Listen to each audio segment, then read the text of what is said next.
Okay, okay. So we had a study for the people and we have some numerical question as well as some conceptual questions today. So most probably today is the last uh, day for the people. So now, before that, I want to discuss the previous lectures. We finished in the FIFO types of FIFO like async FIFO, synchronous FIFO, and async FIFO. And we also discussed a whole diagram of the async and syncs. We also discussed what is the FIFO and why FIFO is requirement and great why we need to gray code. Okay, gray code and also some concept of the FIFO. But today we are going to see what is the depth of FIFO. What is the mean by the depth of FIFO?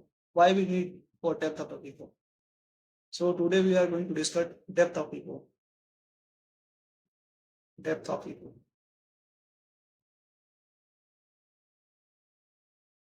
So, sir, why do we need depth of FIFO? How? Why? Why we have to require for depth?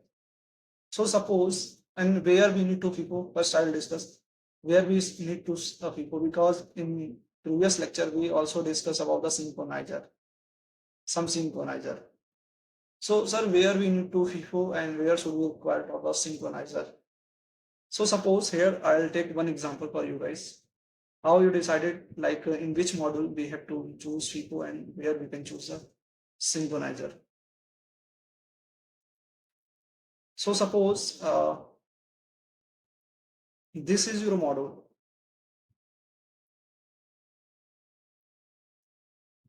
and this is your another module.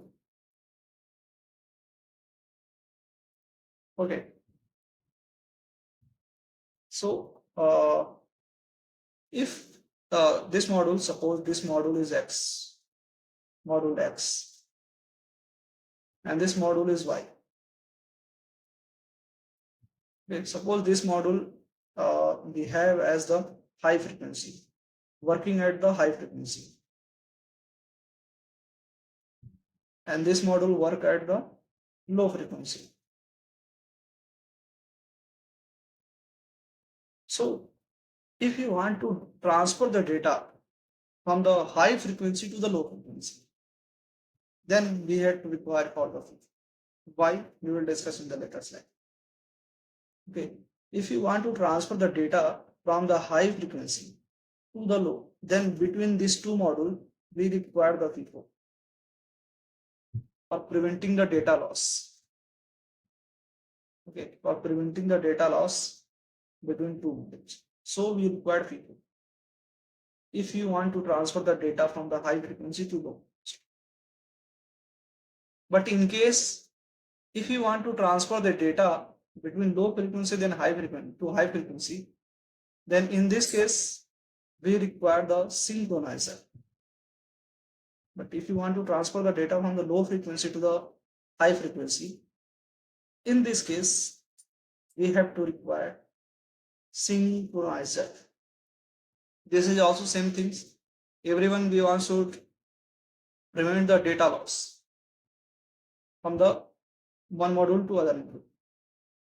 Why we need to require FIFO? Because just FIFO is the storing element, temporary storing element. Okay, so we want to prevent our data. Suppose, suppose this is your block diagram. X,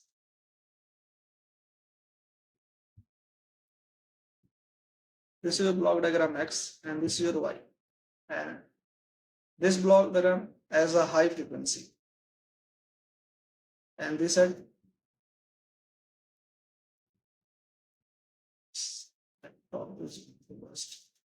this is at low frequency.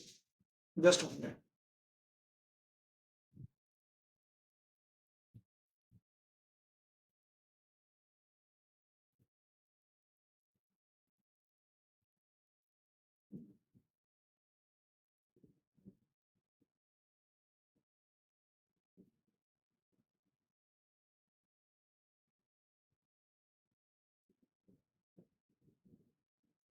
Laptop में बहुत heavy heavy software मैंने install किया है, इसकी वजह से laptop में hang कर रहा है। ठीक है, आपको भी हैवी हैवी सॉफ्टवेयर इंस्टॉल करने पड़ेंगे, तो लैपटॉप थोड़ा अच्छा लेना। मैं बता दूंगा, अगर किसी का लैपटॉप नहीं होगा मैं बता दूंगा कितना चाहिए आपको, कितने प्रोसेसर का। देख रहे हो कितना हैंग कर रहा है। So suppose if we want to transfer from the high frequency to low frequency, it's mean we want to transfer the 100 megahertz data. With this frequency, we want to transfer the data 100. But at the output side, okay, we want to read from the 50 megahertz of the data. It's mean we transfer 100, but at output side we read only 50 megahertz. So some data might be going to the loss. Some data might be going to the loss between them if you want to transfer from the high to low. So for preventing or restoring this data, we need to require FIFO. This all are we already discussed, but I want to some brush up your concepts. That's why we need to FIFO for restoring or losing from the data. So why we need to depth of the FIFO? What is the mean by the depth of it? So suppose this is the 50 megahertz, maybe going to the loss. So we had required some depth of FIFO, means some depth, like how much depth FIFO are there. Like this is your address bit, address location. So how much address location we want, so that we can prevent our data or we can store our data. In some case, like we want to transfer the 100 megahertz, but we want to store only 50 megahertz in the FIFO, but depth is more than 50. It means FIFO require the bigger size. Some are unnecessary, or some are unnecessary address bits.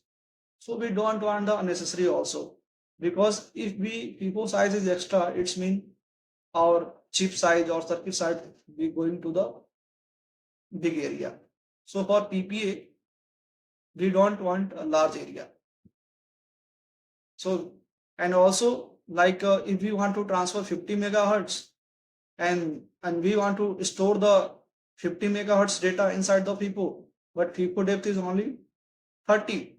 So this case is also not valid, because 20 bits data is going to the invalid. We don't want, we also want the store the data, but FIFO depth is only 30 and we want transfer 50, then 20 we lose the data. So in this case also we don't want this type of thing. So for the proper depth of the FIFO, we want proper depth for the FIFO, so that we want to calculate the depth of the FIFO, so that our data will be not going to the loss, or data will not going to the exceed of the size of the FIFO. We want proper size. That's why we want to calculate the FIFO depth, so that our area will be proper, not going to the small, not going to the big size. Are you getting my point? Why we need to calculate the depth of FIFO? So simple चीज बस यही जान लेना है, जितने का आप data दे रहे हो उतनी ही डेप्थ का FIFO चाहिए, इसलिए उसको हमको कैलकुलेट करके हम दो मॉड्यूल के बीच में FIFO लगाते हैं। अगर आप डेटा जितना है उससे एक्स्ट्रा FIFO लगाते हो, उससे ज्यादा साइज का, तो आपका साइज थोड़ा बड़ा जाएगा, अननेसेसरी साइज हो जाएगा, जो कि चिप के लिए रिक्वायरमेंट नहीं होता है। सिमिलरली अगर आप ज्यादा डेटा भेज रहे हो और FIFO की डेप्थ ही कम है, तो डेटा और लॉस हो जाएगा। तो इसीलिए हम डेप्थ ऑफ FIFO का कैलकुलेट करते हैं कि प्रॉपर साइज हम लगा सकें।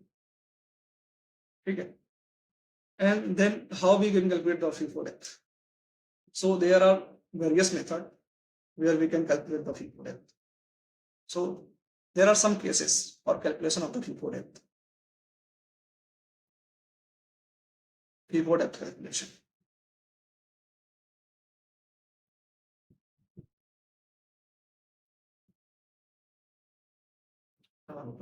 सही है,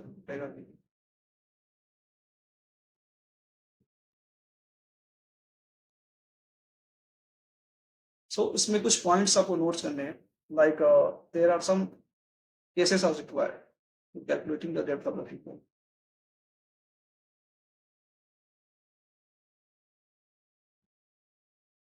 So first case first, case first, no ideal cycle. I will discuss what is the ideal cycle, what is the non-ideal cycle. There is no ideal cycle. Second case two, if between the people there are some ideal cycle.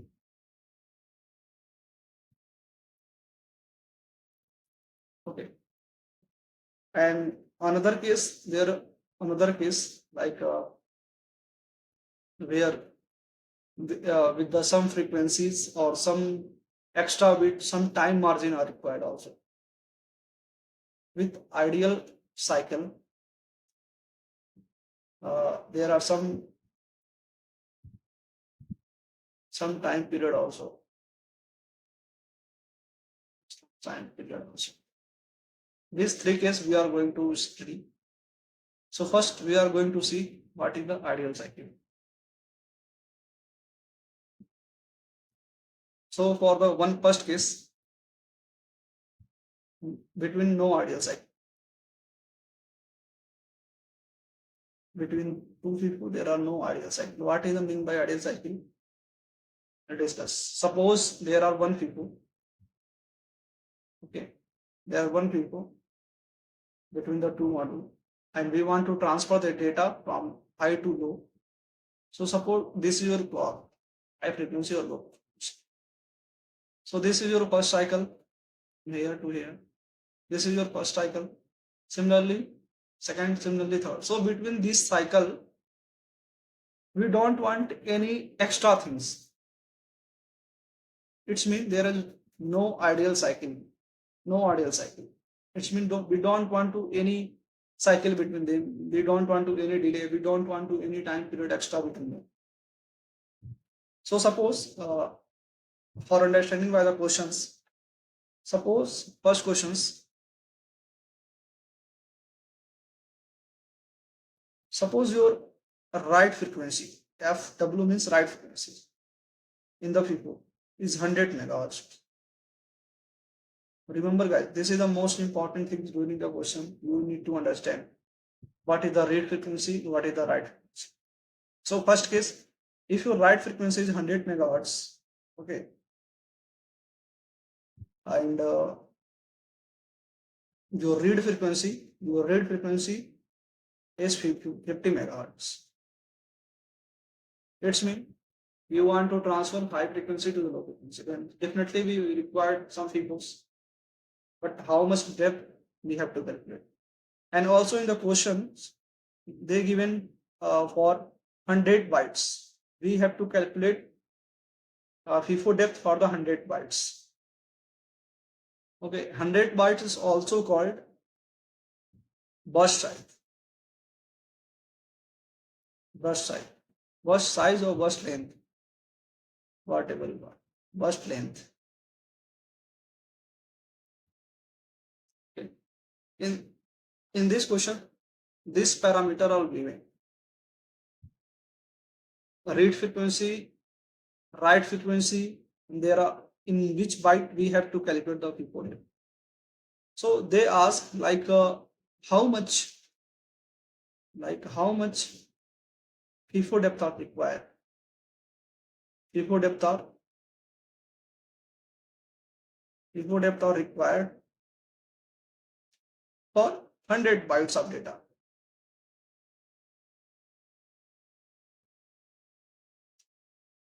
Majorly this type of question they ask without in bracket they told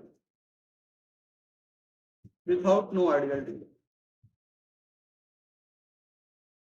No ideal cycle.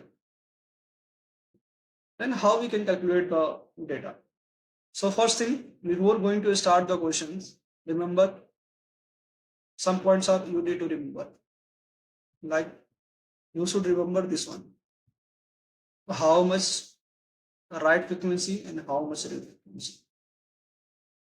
Okay. because this is the main concept also. We will discuss in the later slide how why we need to notate these frequencies. Because earlier lecture you already study about the overflow condition, underflow conditions. Okay, so these are also main important. When FIFO is already full, when FIFO is empty. Okay, so we have to require or see this windows, read and write frequencies. So now we are going to calculate how much depth of FIFO are required. The next slide. So this type of question they will ask. So what are the questions I write here for the answers or solutions?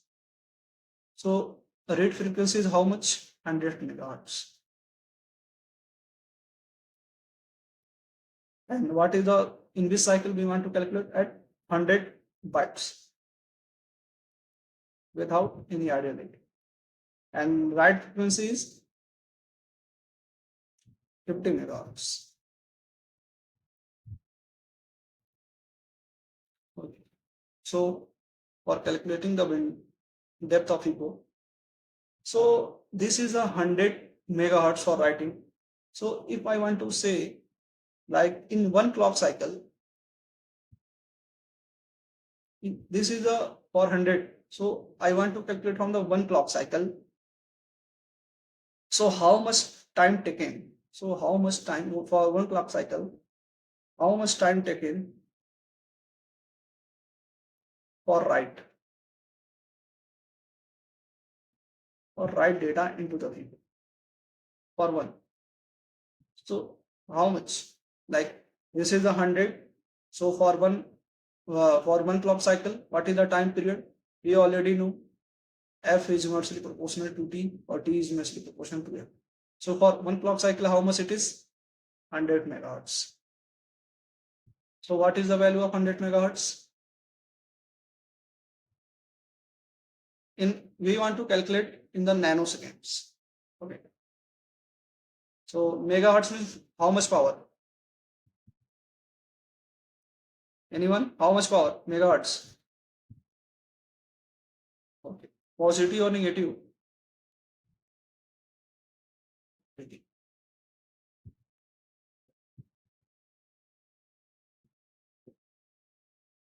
So how much it is?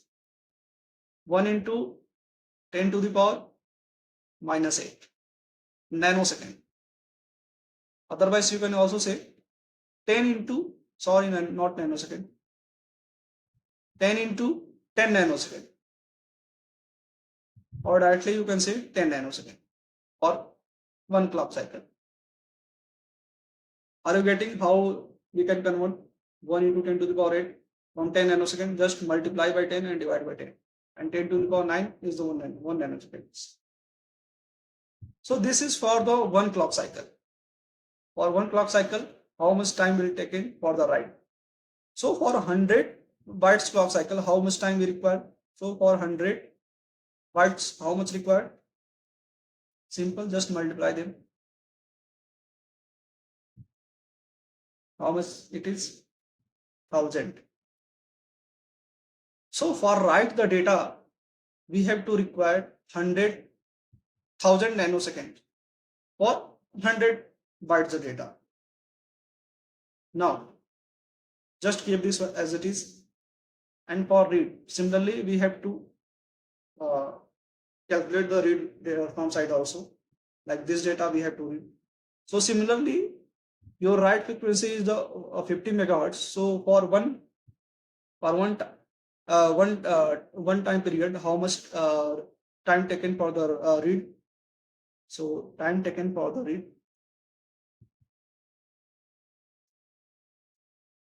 for the one read, how much it is? 1 upon 50 megahertz. So how much it is? We can multiply by the 100. This is a 50 megahertz into 100. And 50 10 to the power. We can write 10 to the power 6. So it is 2. It's mean approximate not approximate, exact 20 nanoseconds. So for reading the data for the one clock cycle or one clock read, we require 20 nanoseconds. But here it's so, see, we have to write the data for the 100 bytes, and we read from the we read our reading frequency is 20 nanoseconds. So how much time or how many times it will take for the reading data? So how many times? So how many times? So how many times for 100 bytes reading the data?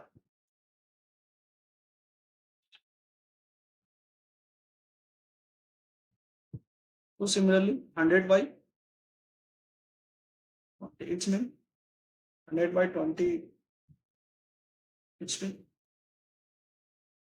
not 100, this is 100 or 1000. So yes, 1000, because there is 100 of cycle 1000 this way. So how much it is? 120, 50. For 100 bytes, A required 1000 nanosecond, and for reading the data, it's required 20 nanosecond. So for the reading the data from the 100 bytes, how much time required for the read? 1000 divided by 20, it's mean 50. 50 depth it read. So we transfer the data 100 bytes and reading 50. So what is the depth of the calculations? Depth of the calculation, FIFO depth means depth of FIFO. FIFO depth is going to the 100 minus 50 is equal to the 50. So this is your depth, FIFO depth, exact FIFO depth.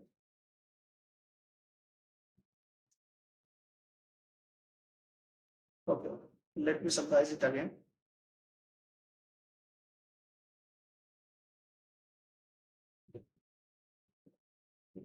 Let us summarize it again. So initial question, our read frequency is 100 megahertz and write frequency is 100 megahertz and read frequency is the 50 megahertz. And we want to read the data for the 100 bytes. So we have a 100 megahertz, so we want to calculate for one time period how much data will be write. So just convert frequency to the time period. So similarly, we can convert by 1 by f or 1 by t. So it will take 10 nanosecond for the one data write. So for the 100 bytes, how much data should we write? Just multiply things. So this is the right part is complete. Means in this time we have to write 100 bytes data into the FIFO. So how much data will how much FIFO depth will be required? So similarly, we calculate the read like how much fast uh, it will read from the FIFO. So for 50 megahertz, similarly, we have to calculate for one clock cycle read how much it required. So you can convert by 1 by t, 1 by f. So it will take 20 nanosecond. But it will send the data from 1000 nanosecond and we read 20 nanosecond. So how much frequently we read the data? Just divide things 1000 minus 20. It means from 50. 50, this is also nanosecond. This is also in nanosecond. Just on this, only 50 FIFO depth from the read side is only read it. But on for one time period, it will read 50 FIFO depth. So for 100 bytes, how much FIFO depth is required? Just subtract from the 100 bytes in this FIFO from the read side. So 100 minus 50 is 50 depth. So actual width we require 50. So if we make 50 before depth, so our data will be not going to the loss. So this is just a simple calculation. Okay. Vedansi, Radhika, Vishwanath, do you guys any doubt?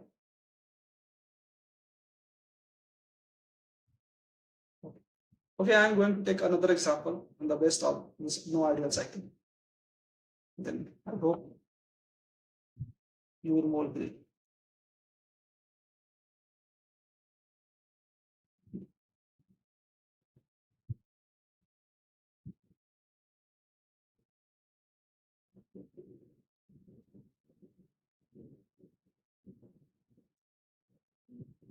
This is 150.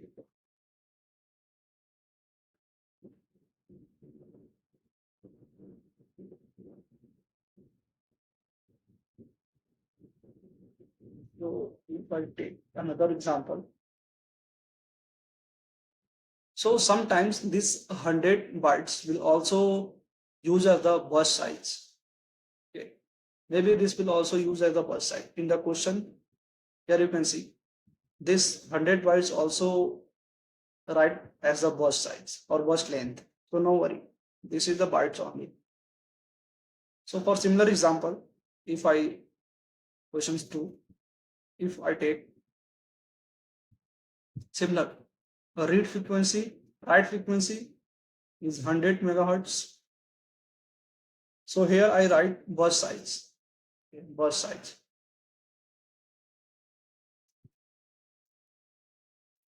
is 120 and read frequency is a similar 50 megahertz. So how much FIFO depth are required? And in bracket they told no ideal cycle between the read and write. No ideal cycle. No ideal cycle. So how you can calculate? Similarly, you should convert first this read side and then write side and then read side. Like first you should calculate how much data we are going to write in the FIFO. Then you should calculate how much data we should read from the FIFO. Then just subtract from the read side minus right side. That is your FIFO. So similar आपको क्या करना है, इसको पहले आप 1 clock cycle में आप तुरंत यहाँ पे कन्वर्ट कर लो, जैसे मैंने पिछले वीडियो में बता रखा था कैसे आप देखेंगे ये कैसे लेगा. सो 1 क्लॉक साइकिल में कितना लेगा, चाहे आप कह सकते हो time taken to write 1 data, simple से भी लिख सकते हो time taken to write 1 data. ठीक है, क्योंकि ये इतना में है तो 1 डेटा में क्या हो जाएगा 1/100 मेगाहर्ट्ज. इसको आप कितने लिख दोगे 10 nanoseconds.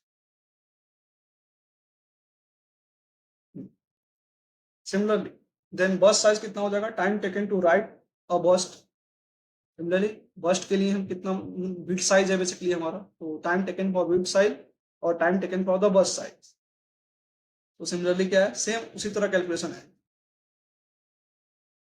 Time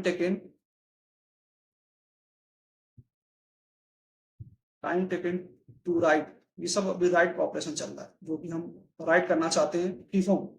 time taken to write a burst, how much it is 10 into 120, यानी कितना हो जाएगा total 12 nanoseconds.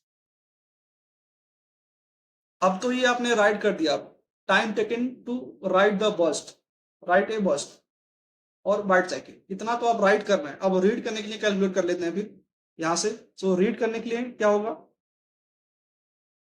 Time taken to read 1 data. 1 data के लिए कैलकुलेट करेंगे बार बार, रीड 1 डेटा, ये कितना हो जाएगा 1/50 मेगाहर्ट्ज. तो ये कितना आ जाएगा 1/50 मेगाहर्ट्ज कितना हो जाएगा, अभी जस्ट कैलकुलेट किए थे 20 नैनोसेकंड के आसपास, नॉट आसपास एग्जैक्ट 20 नैनोसेकंड ही आएगा.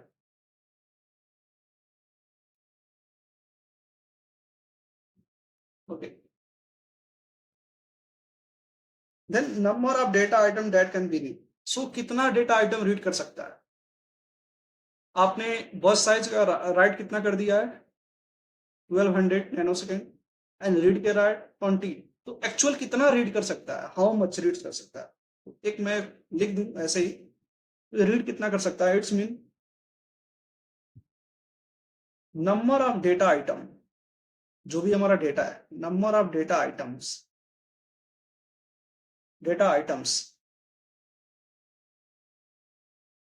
that can be read in 1200 nanosecond duration. 1200 nanosecond duration, इस ड्यूरेशन में कितना रीड कर सकता है, कितना रीड कर सकता है इस ड्यूरेशन में? 1200 डिवाइड बाई 20 कितना आ रहा है इसका, कितना आएगा? 60। मीन्स इतना एक इतने साइकिल में ये 60 डेप्थ तक रीड कर पा रहा है। देन हमारा टोटल डेप्थ कितना हो जाएगा, फीफो डेप्थ कैलकुलेट करेंगे कितना हो जाएगा। ठीक है, एक्चुअली बस साइज कितना था, इतना था, रीड कितना कर रहा है 60, तो एक्चुअल कितना हो जाएगा अपने पास 60। समझ गए आप लोग कैसे कैलकुलेट हुआ है?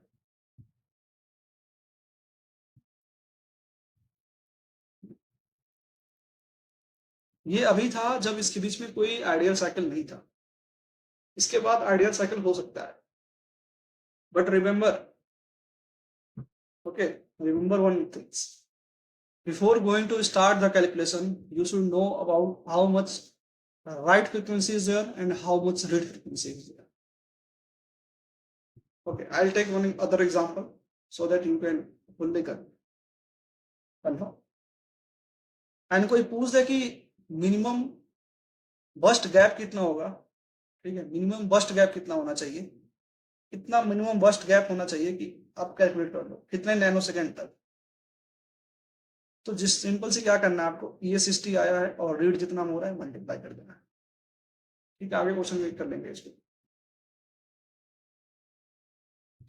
एक एग्जांपल मैं और ले रहा हूं, ठीक है, थोड़ा ट्रिकी ले रहा हूं बिकॉज मैंने आपको बता रखा है। ठीक है, ध्यान से देखना।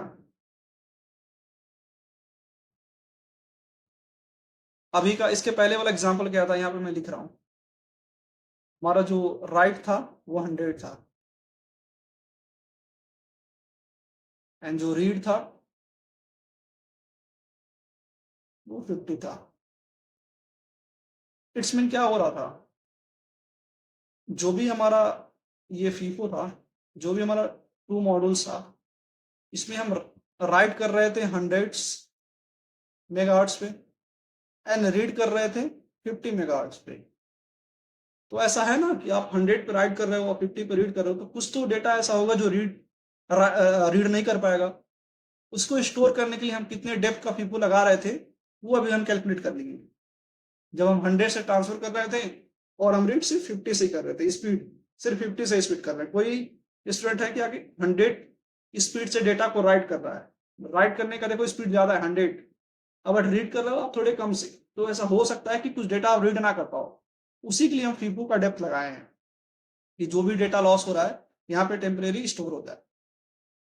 बट अब देखो इसके लिए तो आपको फीफो डेप्थ रिक्वायर पड़ गई है, कितना हो गया है वो डिसाइड कर लिया कि बस साइज कितना है या कितना बाइट आप कर रहे हो, उसके हिसाब से आप यहाँ पे कैलकुलेट कर लीजिए। बट अगर ये एक बात और ध्यान देना, क्वेश्चन 2, ये क्वेश्चन 1 था, ये आइडियल साइकिल के लिए है। अभी मैं दूसरा केस नहीं बताया, केस 1 के लिए ये सब क्वेश्चन है। If I will give you just I am changing colour, if I will give you right frequencies of, क्यों भाग रहा है भाई, right frequencies of 40 megahertz. Okay,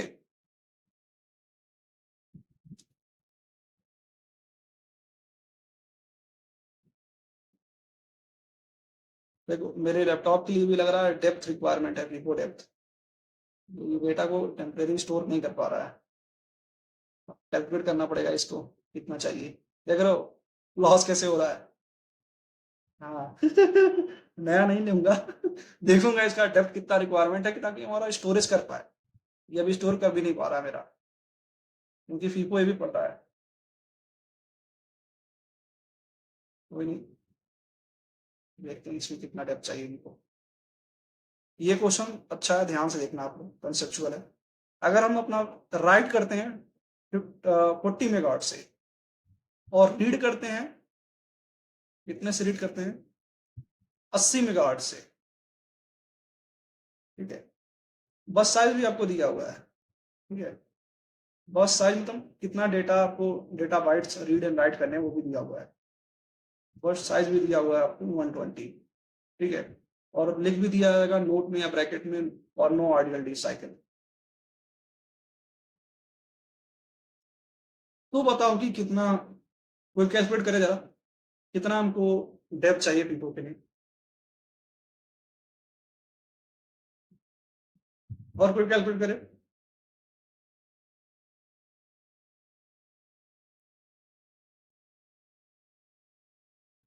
zero means आप कह रहे हो कि हमको फीफो नहीं चाहिए, ये कह रहा हो ना। ओके, और कोई देखे, एक बार कैलकुलेट करके देखे कितना आ रहा है।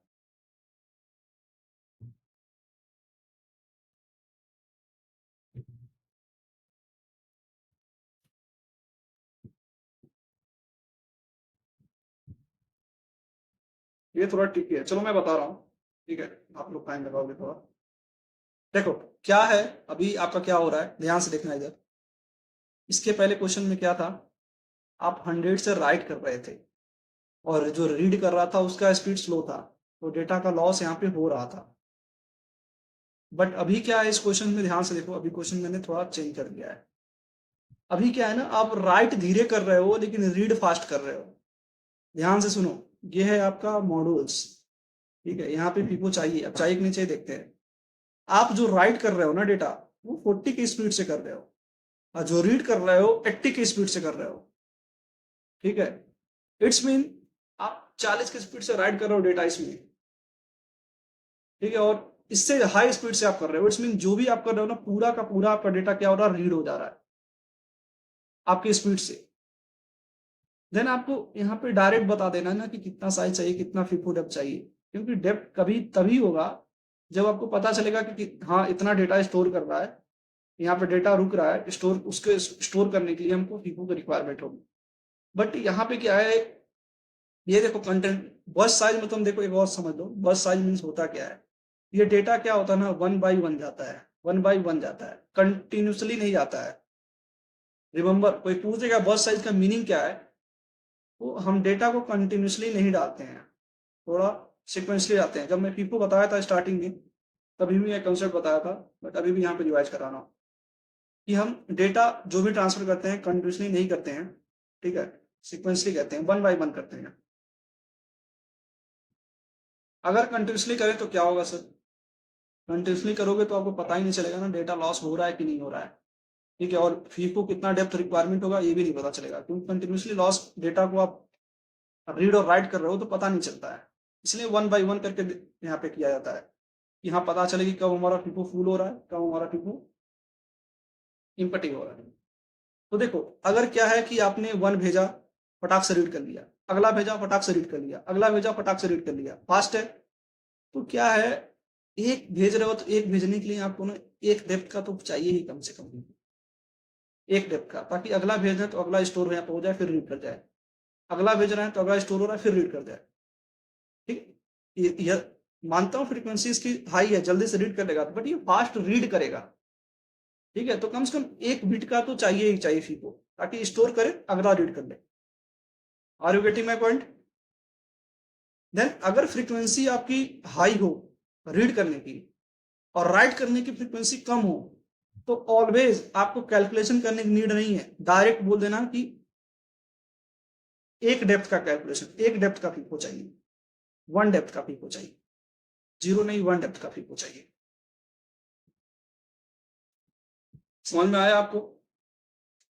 जब भी फ्रीक्वेंसी रीड करने का हाई हो राइट करने से, तो डेटा फास्ट ये रीड कर लेगा, आपका डेटा लॉस होने का चांस बहुत कम रहेगा। बट एक बिट आप सिक्वेंसली भेज रहे हो तो एक बिट चाहिए स्टोर करने का, जिससे कि डेटा बाद में फास्ट रीड कर सके। एक भेज दिया, फिर एक भेजा, यहाँ पे स्टोर हो गया, फिर रीड कर लिया, ऐसे। तो कम से कम 1 बिट का चाहिए ही चाहिए। समझे आप लोग? ठीक है, ठीक है। अब मैं इसको लास्ट में नोट डाउन भी कराऊंगा, एक कंसेप्ट बना के।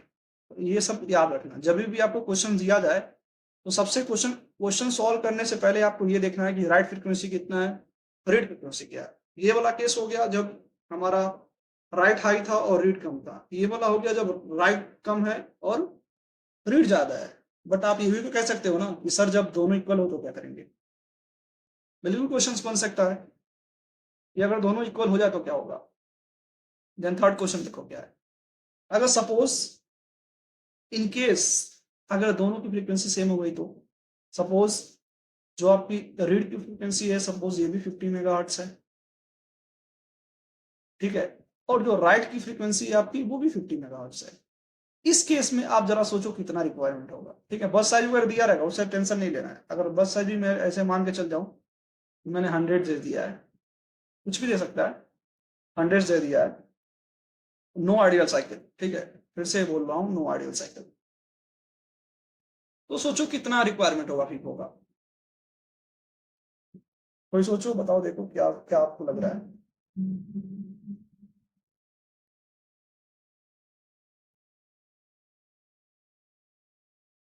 ठीक है, चलो मैं सोचवा रहा हूँ, मैं थिंकिंग करा रहा हूँ आपको कि कैसे हो सकता है, इसमें कितना चाहिए। ऐसे केस में, कुछ केस में ऐसे होते हैं जो आपको कैलकुलेट करने की नीड नहीं पड़ेगा, कुछ केस में आपको कैलकुलेट करना पड़ेगा। सपोज देखो यहाँ पे आपका जो डेटा ट्रांसफर हो रहा है,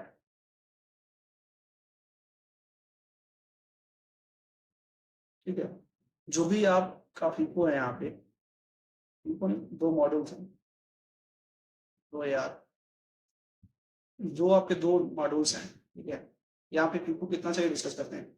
अगर आपकी स्पीड सेम है, इट्स मीन अगर 50 से दे रहे हो और 50 से ही रीड कर रहे हो, ठीक है, सेम है, ठीक है, 50 से जितना 50 है उतना ही आएगा, ठीक है, उतना ही है।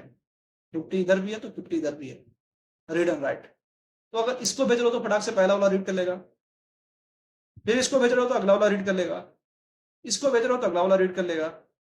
इट्स मीन इस केस में क्या आपको कोई फीफो की रिक्वायरमेंट हो रही है क्या इधर? जितना अगर दोनों इक्वल है तो जो भी भेज रहे हो वो तुम रीड हो जा रहा है अगले वाले रीड पॉइंटर से, फिर ये भेज रहे हो तो अगले वाले रीड पॉइंटर से रीड हो जा रहा है, स्टोर करने का कुछ रह ही नहीं रहा है यहाँ पे। तो इस केस में अगर जब दोनों इक्वल हो तो कोई भी फीफो की रिक्वायरमेंट नहीं होगी। कोई पूछेगा कितना फीफो चाहिए, कितने फीफो का डेप्थ चाहिए, ठीक है, कितना फीफो डेप्थ चाहिए, तो zero. It's mean we don't have to require anything when our both frequency are same, read point or writer point both are same, when we don't require for the any fifth depth। अब देखो, अब इसके इसके बाद से आप note down कर लो, कुछ पॉइंट नोट डाउन कर लो, यहीं से कंसेप्ट बनाते हैं जो आपको याद रखने हैं। कुछ कंसेप्ट आप याद, ठीक है, ब्रैकेट में आप अपना नोट्स में बनाते रहना, ठीक है। कुछ कंसेप्ट है जो आप याद कर लो। Case one, no idle cycle, no idle cycle between read and write. इसमें क्या केस बनते हैं? तीन case.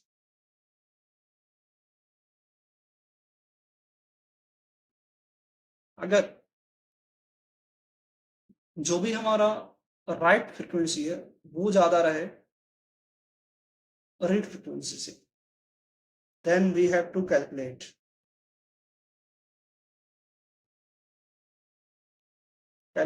Before F. If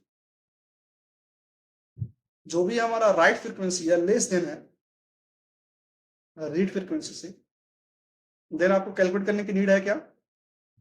no, FIFO depth is always one, FIFO depth is equal to one.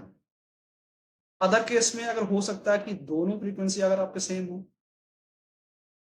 तो FIFO डेप्थ कितना होगा? Zero, not required, not required, not required. ये case आपको याद रखने हैं, ये बोलना नहीं कोई भी, ठीक है। नोट डाउन करके मेन पॉइंट लिख लो। क्वेश्चन देखते ही डायरेक्ट आपको कैलकुलेट करने मत बैठ जाना, इनको इन कंडीशन को ध्यान देना।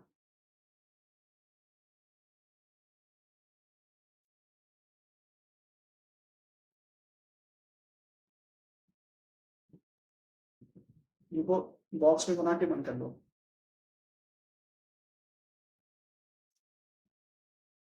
समझ में आ गया यहाँ तक नो आइडियल साइकिल के लिए? अगर ये सब समझ में आ गया, कैलकुलेशन समझ में आ गया, तो अगला सब कुछ ईजी है।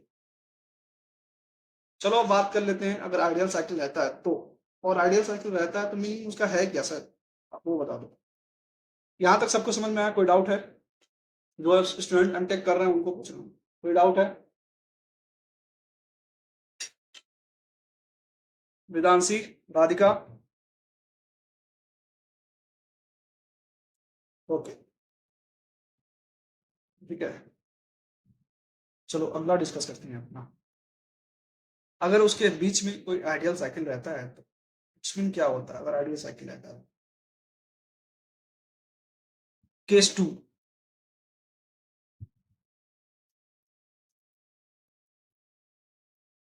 केस टू क्या है अगर आइडियल साइकिल इन्वॉल्व होता है तो?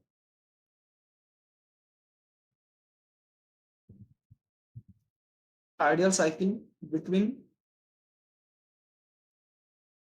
रीड एंड राइट, और रीड और राइट, नॉट एंड।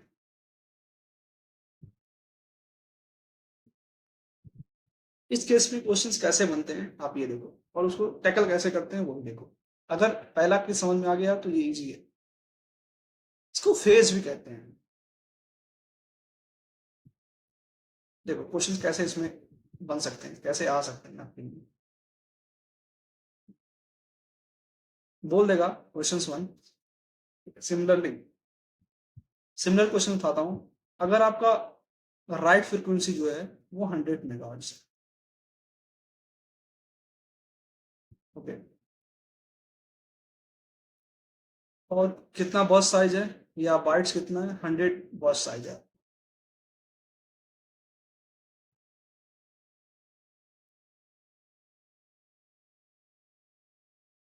ठीक है, इतना है। सिमिलरली अगर मैं रीड के लिए बात करूं, जो हमारी फ्रीक्वेंसी है, फ्रीक्वेंसी जो रीड की है वो यहाँ पे ले लेते हैं हम 50, सिमिलर एग्जांपल। बट इसमें एक ट्विस्ट है, इसमें एक ट्विस्ट क्या दिया दिया है, बोल दिया है कि one ideal one ideal cycle one ideal cycle between right write pointer, pointer means right side, and, और भी हो सकता है, एंड भी हो सकता है, three ideal cycle, three ideal cycle between read pointer और पॉइंट, देन आपको फीको डेप्थ निकालने हैं। तब बताएं फीको डेप्थ कितना होता है।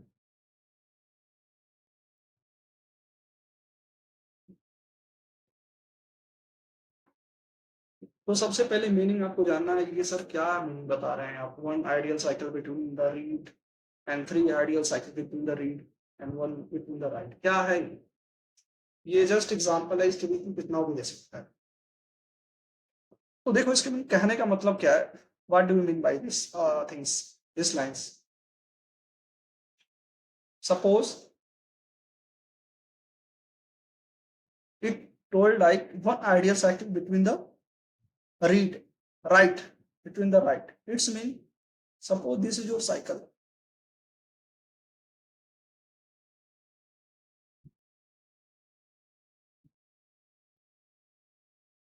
okay, for one cycle how much it is, suppose this is your from here, if I start from the here, first this is your read, then it told one ideal cycle between the read from here, it's mean from this is also a read from here to here, So between two right cycle there are one ideal cycle. There are one ideal cycle. Okay similarly इसके बाद भी ideal आएगा यहां तक, यहां से फिर आपका रीड स्टार्ट हो जाएगा, राइट स्टार्ट हो जाएगा, जो भी आगे है। इसके कहने का मतलब ये है one ideal cycle between the right means दो राइट के बीच में एक आइडियल होना चाहिए। सिमिलरली दो राइट के बीच में एक आइडियल होना चाहिए। सिमिलरली आपको ऐसे कंटिन्यू करना है। रीड के लिए बात करते हैं तो देख लो रीड के लिए कैसा हो, ध्यान से ठीक है, फोकस इधर करना है आपको।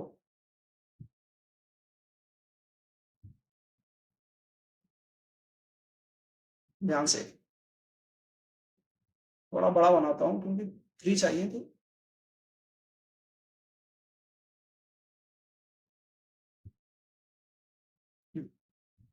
चलो ये क्या कह रहा है, 3 ideal cycle between the read means first read बना लो, फिर उसके बाद 3 आइडियल साइकिल लगा दो, देन उसके बाद। तो सिमिलरली क्या है, पहले आप यहां से जो यहां तक आ रहे हो एक साइकिल में, ये आ गया रीड। अब फिर कह रहा है इसके बाद 3 आइडियल साइकिल होना चाहिए उसके बीच में। तो देखो एक हो गया यहां से यहां तक 1, फिर यहां से यहां तक 2, फिर यहां से यहां तक 3। ये 3 आइडियल साइकिल हो गए टोटल। क्या बन जा रहा है बता, ये हमारे 3 आइडियल होंगे साइकिल। इसके बाद से अगेन आपका रीड आ जा रहा है, इसके बाद से अगेन यहाँ पे एक साइकिल का, देन अगेन आपका आएगा आइडियल, स्टार्ट हो जाएगा आइडियल। ठीक है, वाइट से फिर से मैं बना दूं ताकि आपको क्लियर पिक्चर दिखे, कंफ्यूज नहीं होना। देन फिर से यहाँ से स्टार्ट होगा, यहाँ से यहाँ तक, पूरी यहाँ से आगे जो भी जाएगा 3 साइकिल तक होगा, यहाँ से 3 साइकिल तक आइडियल होगा। आप समझ गए क्या है ये between one ideal cycle between 3 ideal cycle, figure से आप समझ गए ना। अब इसके है क्या, आप ये देखो यहाँ पे कितना दिन क्लॉक कितना रिक्वायरमेंट होगा, ध्यान से देखना। चेंजेस देखो कहां से हो रहा है, अगर यहां हम देखें फिर यहां से चेंजेस स्टार्ट हो रहा है सेम। यहां से अगर लाइन खींच दें आपको तो इसके देखो एक यहां से यहां तक बन गया, फिर यहां से सेम, देन अगेन यहां से आएगा same. Are you getting my point. तो टोटल अगर मैं क्लॉक की बात करूं, ठीक है, तो टोटल क्लॉक कितने रिक्वायरमेंट होंगे आपको, और रीड राइट 2। सिमिलरली अगर मैंने आपको यहां देखो आप तो कितने के बाद रिपीट होना चालू कर रहा है, ये कितने के बाद रिपीट होना चालू कर रहा है, 4। तो यहाँ पे रीड के लिए क्लॉक कितने होंगे, आर ई सी लिख देता हूँ, सी 4, यहाँ पे डब्ल्यू क्लॉक।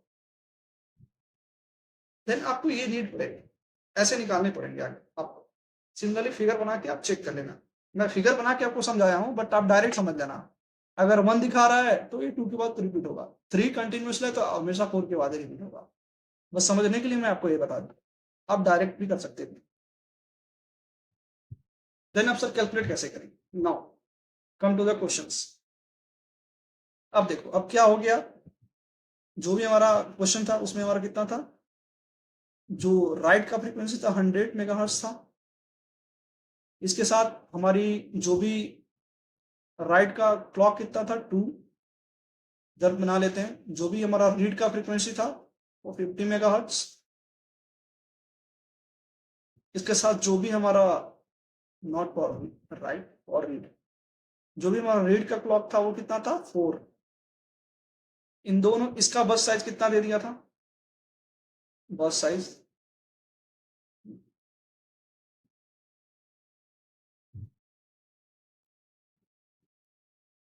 मैंने दे दिया था आपको 100 आई थिंक।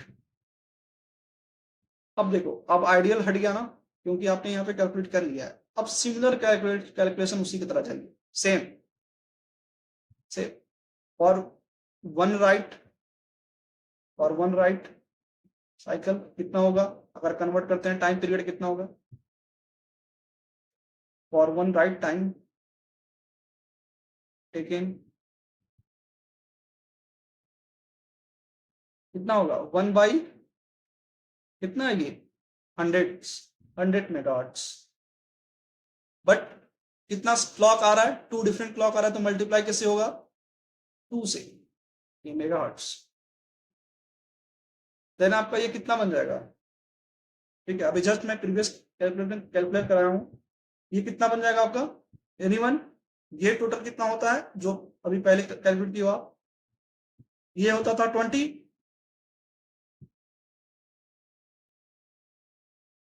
20 या 40,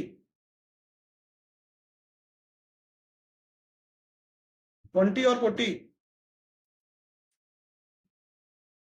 ओ ग्रेट, इट्स मीन ये 10 बनेगा, देन आपको ये 20 ना। देन इसके बाद से क्या कैलकुलेट करना है, वन राइट हो गया, अब इतने बर्स्ट साइज के लिए आपको कैलकुलेट करना है।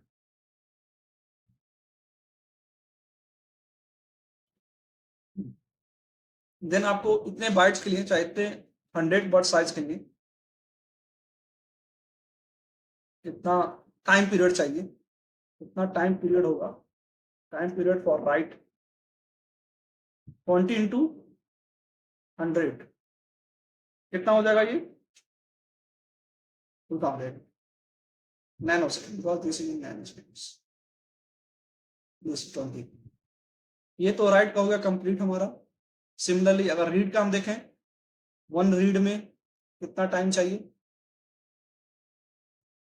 तो कितना होगा, 1/50 megahertz into 4, how much it is, to approximate 8, it's mean 80 nanosecond, correct, are you getting 80 nanosecond। Then हमको इतना नैनो टाइम पीरियड लग रहा है 2000, बट हम 80 नैनोसेकंड में रीड कर रहे हैं, तो जो हमारा आइडियल है, हम रीड करने के लिए कितना टाइम पीरियड चाहिए for 100 word size, for 100 word size date size read करने के लिए कितना चाहिए, 2000 डिवाइड बाई 80 कितना हो रहा है ये, और दूना 16 26, लगभग 25 आएगा। आप एक बार देखना कितना आ रहा है इसको, 25, फीफो डेप्थ कितना हो जाएगा then, anyone, 75, good.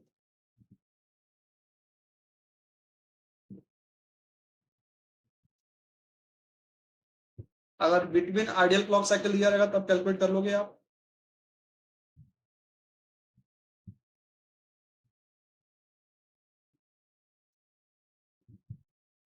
Okay, I hope आप अगर क्लॉक साइकिल दे दिया रहेगा तो आप कैलकुलेट करेंगे। कभी कभी क्वेश्चन को थोड़ा ट्विस्ट कर देता है, थोड़ा घुमा देता है, वो कैसे पूछ सकता है, ठीक है, थोड़ा एक बार और देख लो, एक क्वेश्चन को मैं थोड़ा घुमा रहा हूँ इसी आइडियल साइकिल को, ध्यान से, ठीक है, फोकस करना इधर,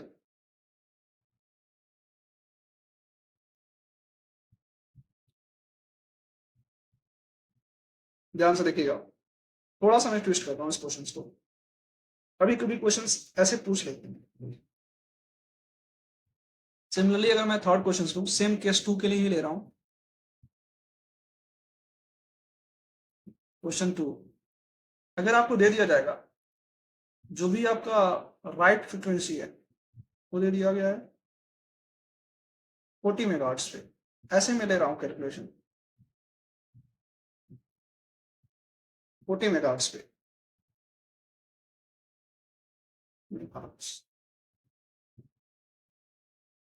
एंड जो रीड है, रीड फ्रिक्वेंसी है वही 40 मेगाहर्ट्ज है। ये देखो सेम लग रहा है ना, बट केस 2 भी थोड़ा सा डिफरेंट हो जाएगा। बस साइज क्या है आपका,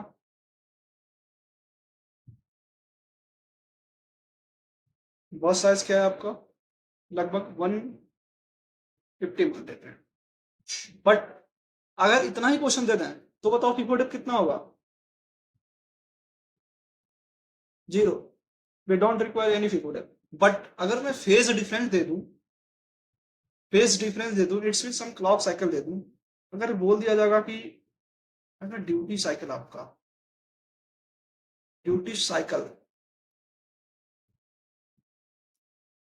ऑफ हाइट, इट्स मीन ये आइडियल ही है। क्वेश्चन थोड़ा सा ट्विस्ट हुआ है। ऑफ राइट इज 50% और ड्यूटी साइकिल ऑफ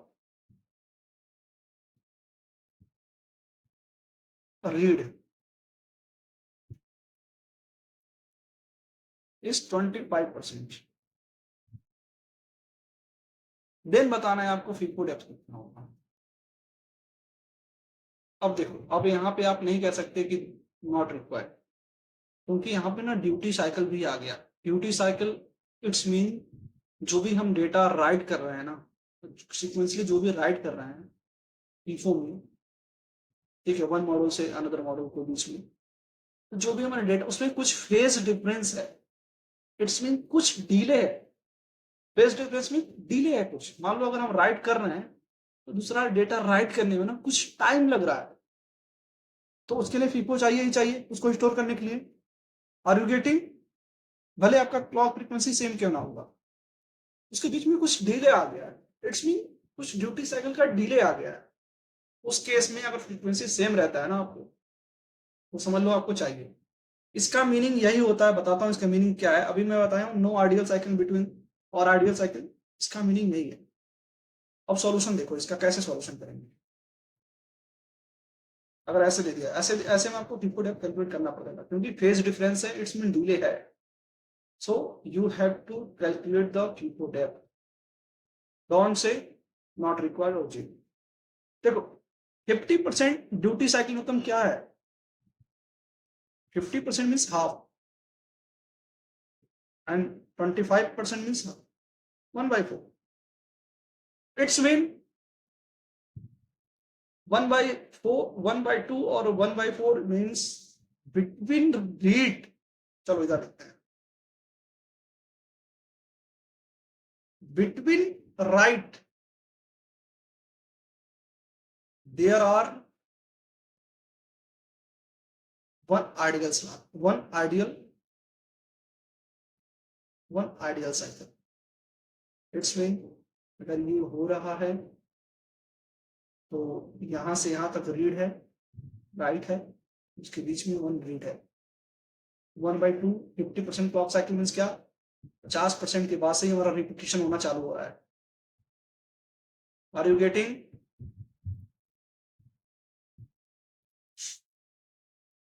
50% मीन 50% के बाद से हमारा रिपीटिशन चालू हो रहा है, तो यहाँ पे क्या हो जाएगा? WC क्या हो जाएगा यहाँ पे? Right clock 2।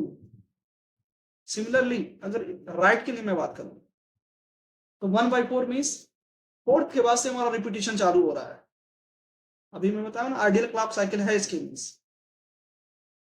इट्स मीन पहला तो हो गया हमारा रीड, देन कंटिन्यूसली 3 है हमारे पास, तभी तो हमारा फोर्थ के बाद से रिपीटिशन चालू हो रहा है। इट्स मीन RC कितना हो रहा है? रीड क्लॉक कितना है? 4। समझ के ड्यूटी साइकिल का मीन क्या है? रिपीटेशन चालू हो रहा है वहीं से। अगर आपको ये मिल गया, आप ये निकाल लिए तो आप इजिली कैलकुलेट कर लोगे, ठीक है।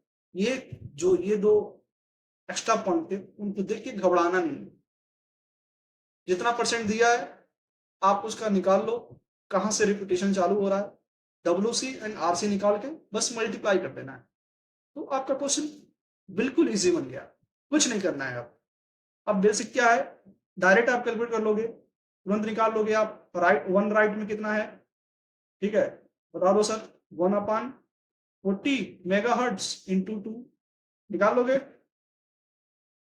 ठीक है। ऐसे ही इसमें बस साइज निकाल लोगे, यह कितना आ जाएगा, ठीक है। चलो एक आगे कर देता हूँ, पहुंच पहुंच।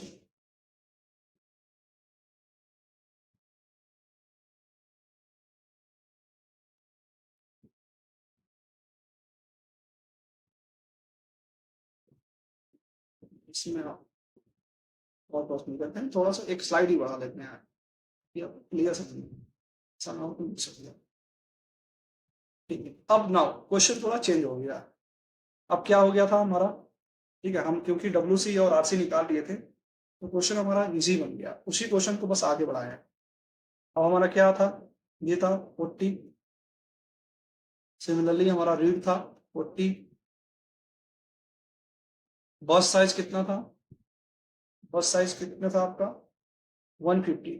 अब हम कैलकुलेट किए हैं WC, राइट कितना आया है 2 एंड WR आया है 4। तो अभी आप सेम ऐसे एग्जांपल किए हो प्रीवियस में, ऐसे एग्जांपल किए हो ना जस्ट प्रीवियस अभी। तो सिमिलरली अगर मैं बात करूं, वन राइट के लिए कितना टाइम चाहिए, क्या होगा 1/40 MHz इंटू 2, ठीक है, ये कितना हो जाएगा अप्रोक्सीमेट एनीवन 0.5 में आएगा, nano second correct. So similarly इतना बस साइज के लिए कितना टाइम पीरियड रिक्वायर है, बस साइज के लिए time period for right 150 into 2.5, how much it is, कितना हो रहा है ये,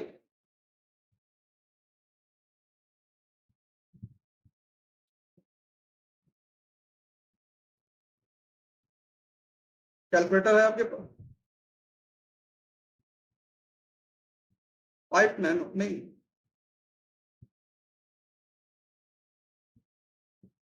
और वन राइट के लिए 5 नैनो सेकंड ओनली आ रहा है यहाँ पे, 2.5 नहीं आ रहा है।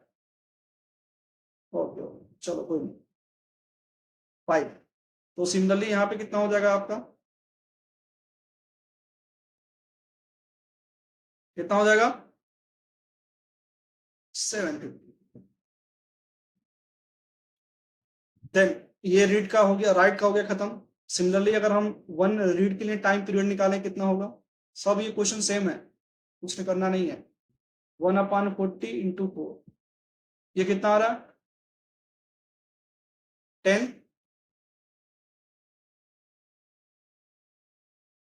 तो अगर मैं बात करूं कि एक रीड में ये कितना, एक रीड में कितना साइकिल बस साइज का ले रहा है एक रीड में, और बस साइज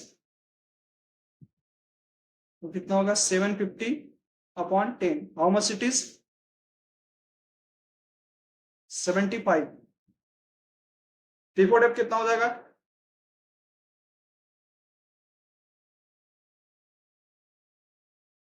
150 माइनस 75, हाउ मच, ठीक है। अब आप समझ गए FIFO डेप्थ कैलकुलेशन कैसे करेंगे।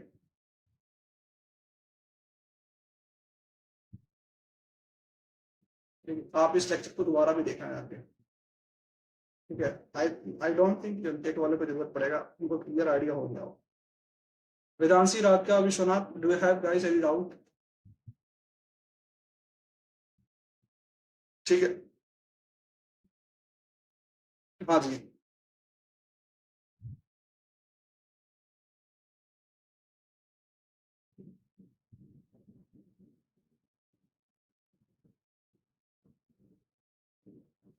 Okay okay. और किसी को कोई डाउट है, राधिका,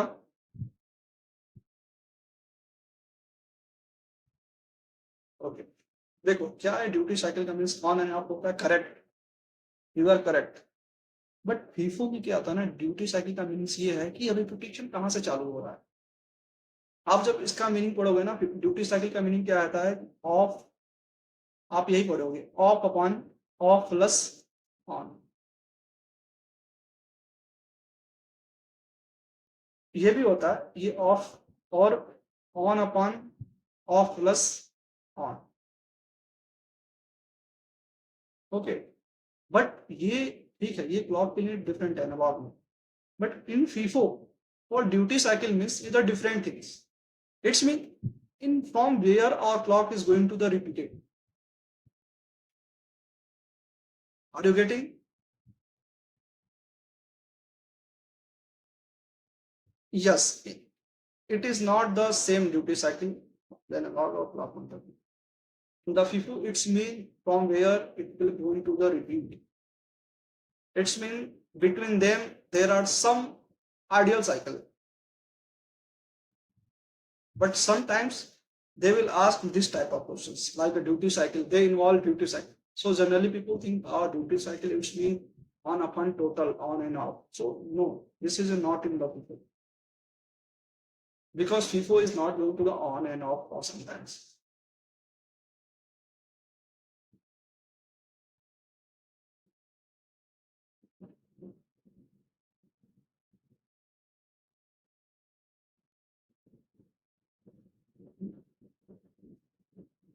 Because yes, yes, हाँ ड्यूटी साइकिल दोनों अलग है। ड्यूटी साइकिल ये है कि हमारे बीच में आइडियल कुछ क्लॉक्स आ गए हैं, कुछ आइडियल चीज आ गई है। इसके लिए बस हम टू से वन के लिए कैलकुलेट किए।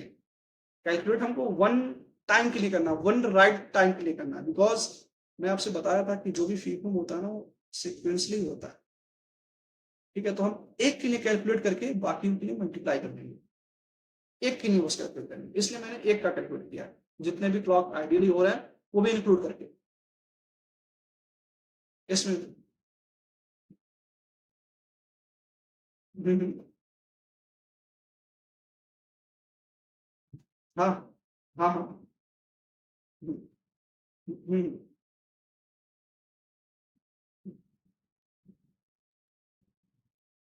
हम्म।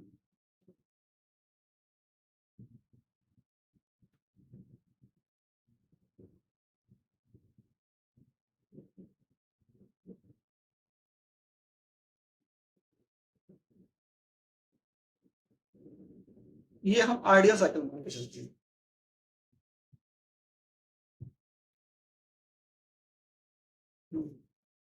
Yes, this is just for the ideal cycle. This is just for the ideal cycle.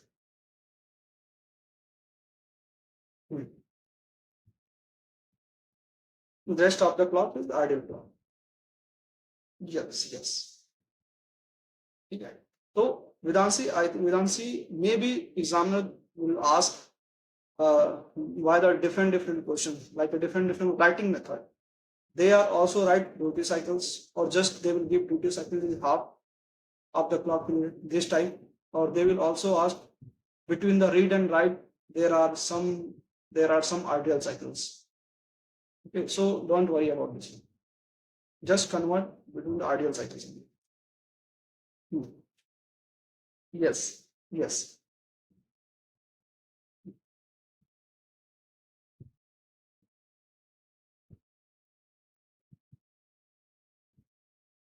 Hmm.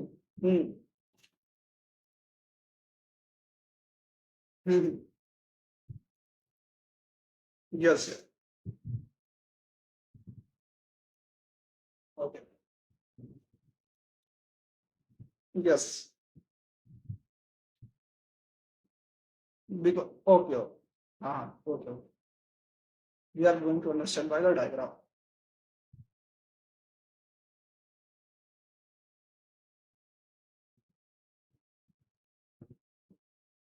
Suppose when a read is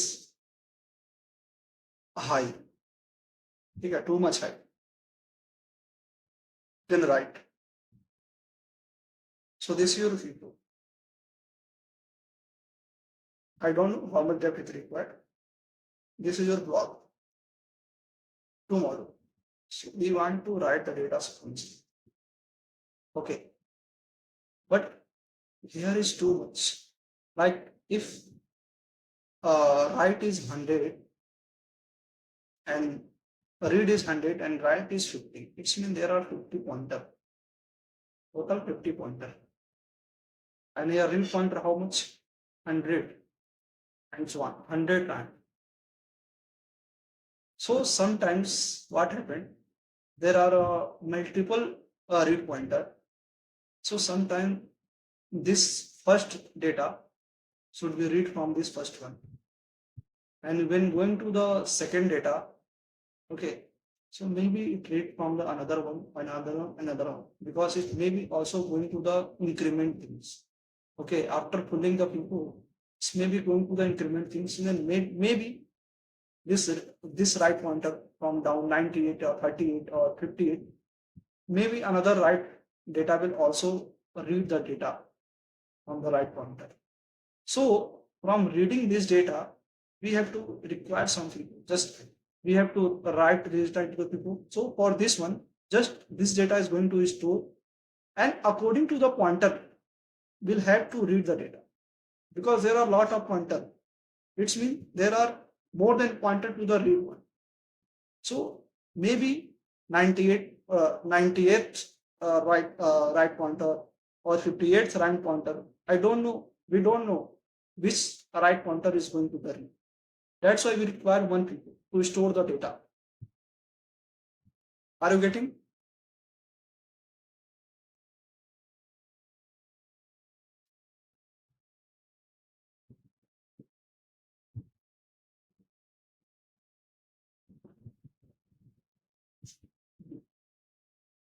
Hmm.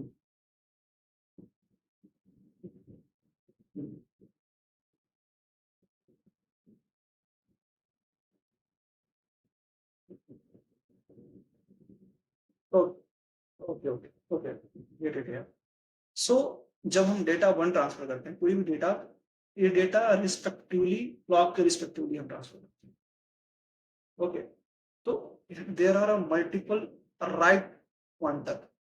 Right pointer. Okay, right pointer, it means this right pointer indicate or the writing the data from to the FIFO from one module to another module. So यही write pointer क्या करता है ना, decide करता है कि कौन सा डेटा राइट करेगा FIFO में, और ये रीड पॉइंटर ही डिसाइड करता है कि कौन सा डेटा हम रीड करेंगे फ्रॉम द FIFO. समझे? इसलिए कि ये 100 यहाँ पे रीड पॉइंटर है, तो 100 में से वी डोंट नो कि कौन सा जाएगा या रीड करने. तो इसके लिए हम क्या करते हैं, जो भी हमारा डेटा आ रहा है उसको हम एक FIFO डेप्थ में स्टोर कर देते हैं, जैसे कि कोई भी यहाँ से अगर रीड पॉइंटर जा रहा हो तो रीड कर ले. ये जरूरी नहीं है कि हम पहला अगर इधर से भेज रहे हैं तो जो पहला का हमारा यहाँ पे रीड पॉइंटर है वही रीड करें, because there are some difference. इसलिए हमको रिक्वायरमेंट.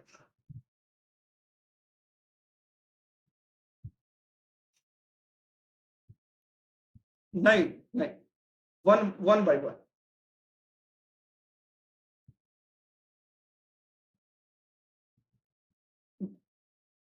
ज्यादा रीड पॉइंटर, एक रीड पॉइंटर एक डेटा को रीड करेगा.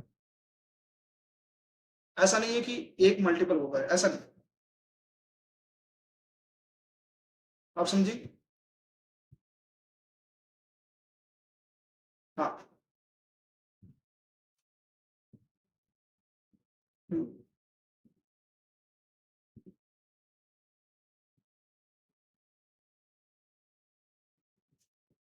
Multiple read pointer multiple data को रीड कर सकते हैं. यस, डेटा अगर मल्टीपल जा रहा है तो एक रीड पॉइंटर एक को करेगा, एक करेगा, ऐसे.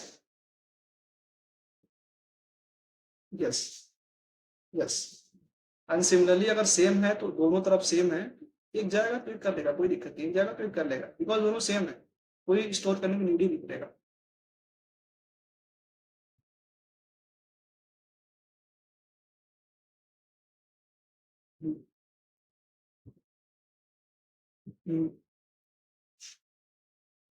बट बस्ट यहाँ पे डिपेंड ही नहीं करेगा, अगर दोनों सेम है, चाहे दोनों ये अलग है ना, तो बस्ट साइज डिपेंड ही नहीं करेगा. क्वेश्चन में अगर आप देखोगे ना तो बस्ट लिखा हूँ, बट उससे कोई मैं कैलकुलेट नहीं किया कुछ भी, वो डिपेंड ही नहीं करेगा अगर हम फ्रीक्वेंसी अगर ऐसे कर दिया तो. ठीक है, अगर ऐसे नहीं, जस्ट एग्जाम्पल चल गया.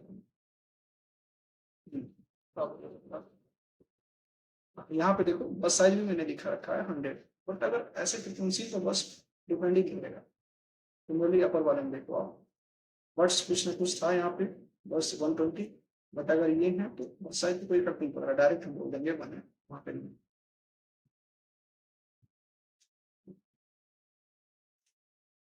एक कंडीशन और बचा हुआ है. ठीक है, एक कंडीशन और बचा हुआ, उसको डिस्कस करते हैं.